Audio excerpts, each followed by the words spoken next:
Hi guys, how are you all today morning? Good morning.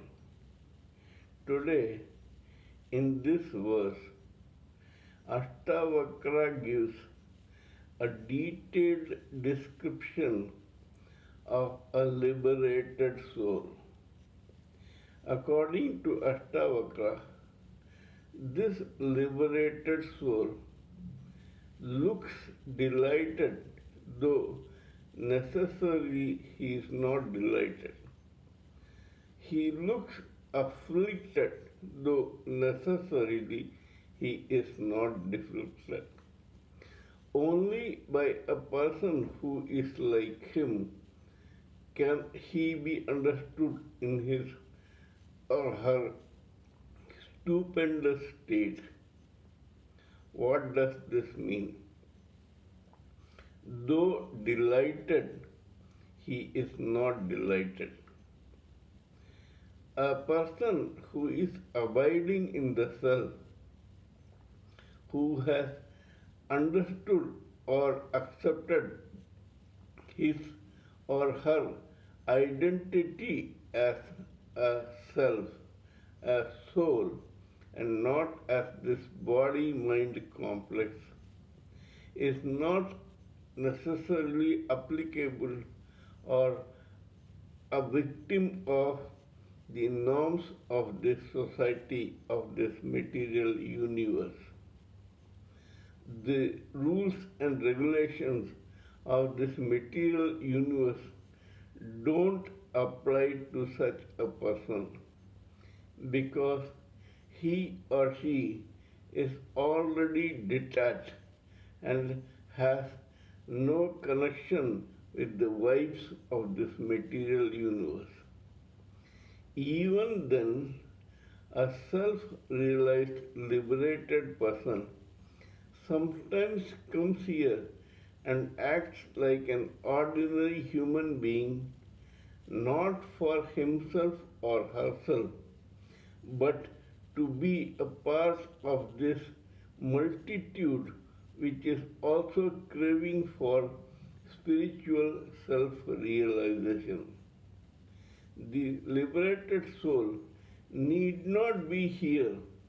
He or she has already realized his or herself, but they come here only to educate, support, protect, and help the society and its multitude. I'll give you some examples. Swami Chinmayananda was a liberated soul. He need not have come here to be happy or to allow the norms of this society to apply to him. Yet he came, he gave spiritual discourses, and he wrote several books on Bhagavad Gita, Mandokya Upanishad, Purusha Suktam, etc. Not for himself, he knew everything, but it was only for the sake of the multitude of innocent and very deserving universe living entities who were also trying to reach spiritual or self realization. These books were scriptures for such innocent but deserving and nice people. They could read them, listen to them, or see them and then improve their own psyche.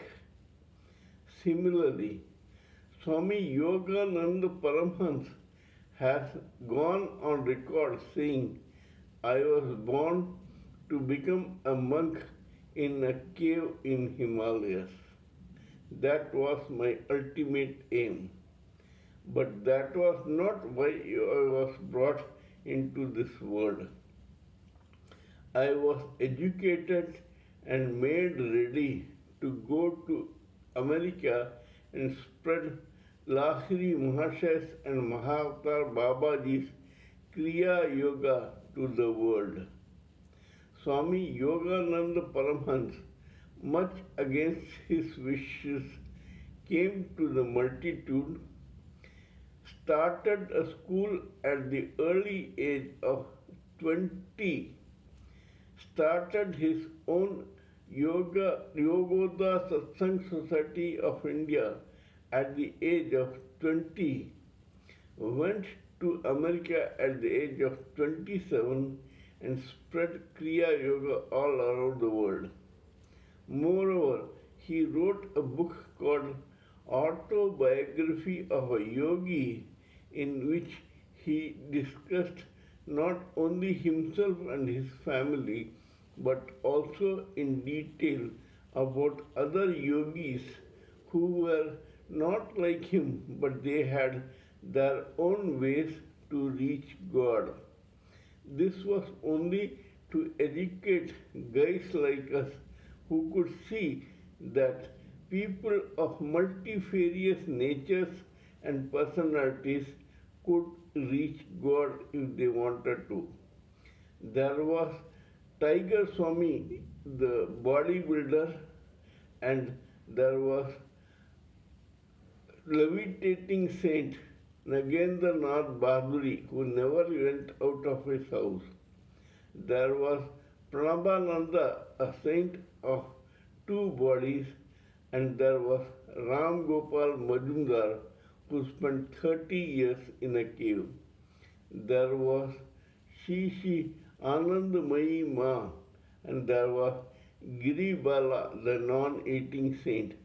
These people were examples for people like us who could choose to emulate one or all of them and then reach our own path or find our own path that suited us best so that we could reach Godhead.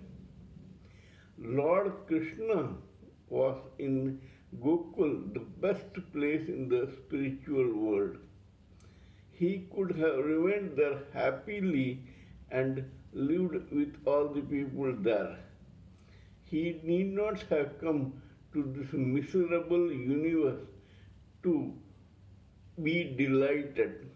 Yet, just because of his own devotees and their prayers, he chose to reincarnate here as Lord Krishna. There were two devotees who wanted him to be born in their womb.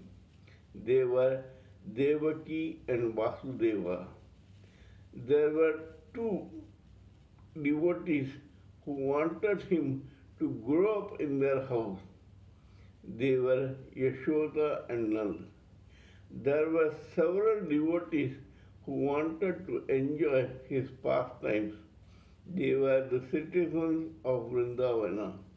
There were some devotees who wanted him as their friend. They were the Gopakumars and the Pandavas. There were some devotees who wanted to enjoy conjugal love with him. They were the Gopakumaris or Gopikas of Vrindavan plus Meera and Rukmani, Satyabhama, etc.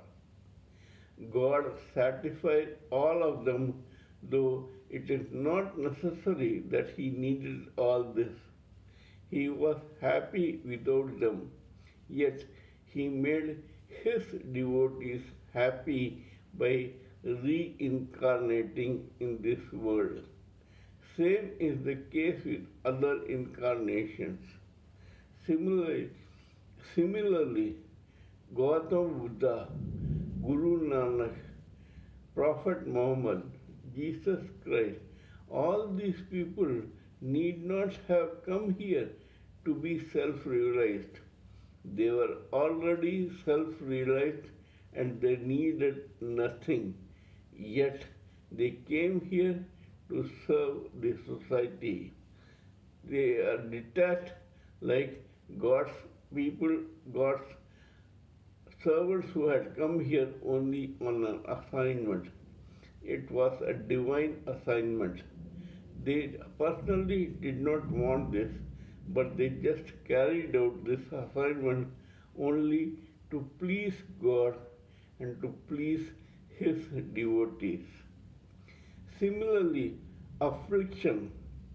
It is not necessary that a person should be afflicted to a self realized soul should be afflicted to know what pain is.